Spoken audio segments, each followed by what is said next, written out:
anything we can do to help the actors imagine what it's actually like when they're there helps them on a blue screen stage.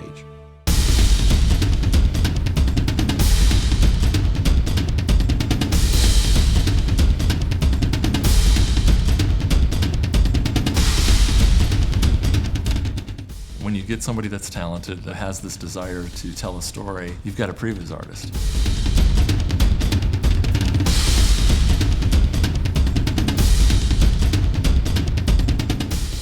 Through previs, suddenly we're designing not just shots, but whole sequences of films, and we're deciding lenses, and we're deciding camera angles and pacing. There was something in it that clearly spoke to the future of film production and where everything was headed.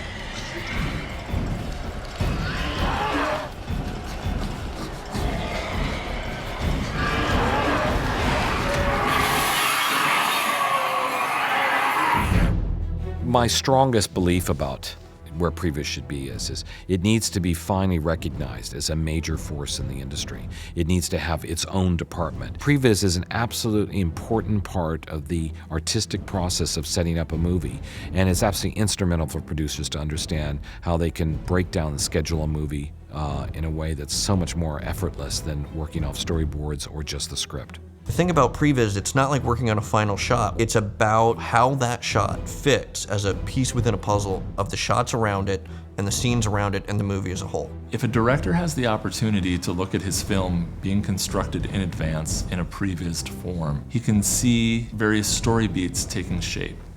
He can see the flow of the film. The single most important thing that a team or supervisor needs to do on a daily basis is communicate. Previs helps this communication process by putting it in a visual medium.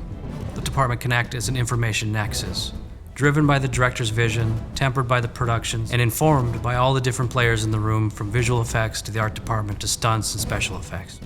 One of the most difficult things is getting your crew to understand what it is you're talking about, because everybody reads a script differently.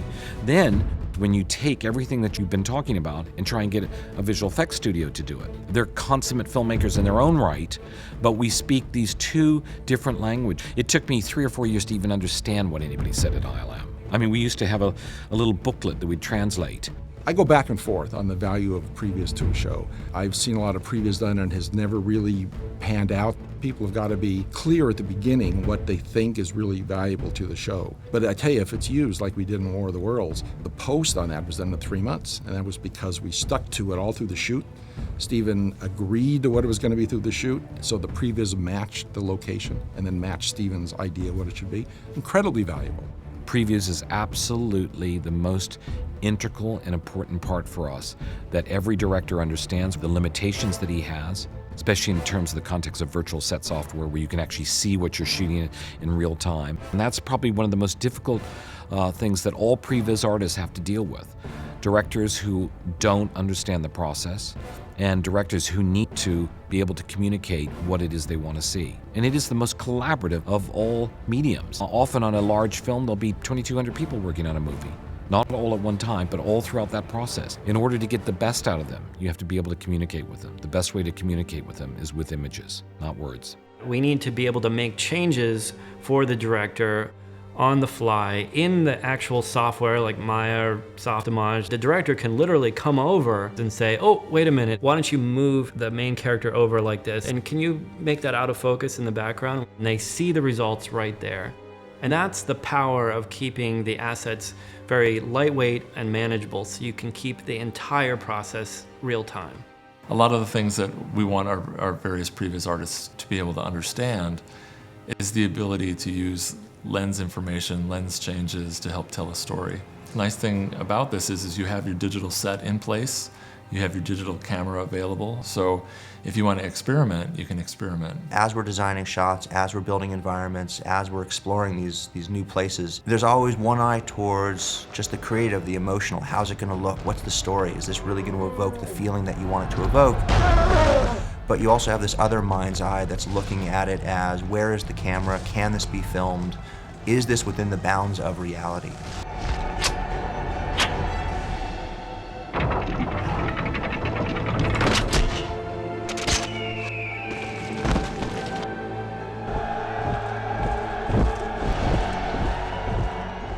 So if everyone agrees that the performance that's in that previs at the action phase is correct, then you can start placing virtual cameras into the scene and photographing that action and do coverage, and then those shots get captured and cut together into the sequence. These shots are meaningless unless they're edited, unless they're placed, unless they're cut, unless their music is put to them, unless we really understand the process of what these images mean. Editorial is sort of where it all goes down, where you get an amalgam of the storyboards coming together with the previs, coming together with final imagery, and all of those elements can kind of mix into what I like to call sort of a design document for the movie.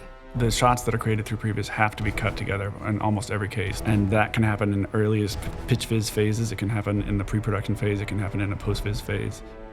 It's there to be critiqued and to see the status of the movie so everyone can go forward with confidence that, hey look, you know, the movie is getting better and better. The previs process can empower the editor with the footage that they need to make sure that that movie is as tight as possible.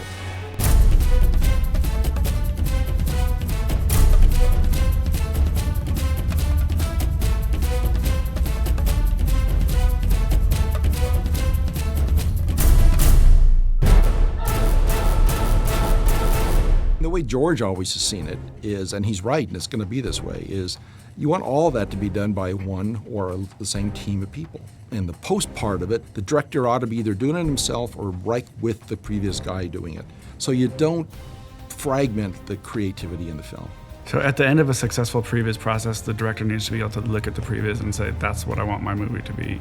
And all the collaborators that are in charge of producing those shots have to be able to say what was depicted in them is achievable within the parameters of the production. I mean, we had altogether a team of 12 on episode 3, which is the most we ever had on any of the Star Wars films. But we had the most complicated action, too, in that film. We spent $1.1 million for all of our guys for a 2.5-year period during the whole prep, shooting, and post of the film. It's just inestimable how much we saved. $10–15 million easy. There's no question about it. And that's just on the production side. On visual effects, it's just incalculable. In the earliest days, we kind of treated previs like a technical process. So, it must be used for final visual effects, for the exploding dinosaurs and all of this really complicated imagery.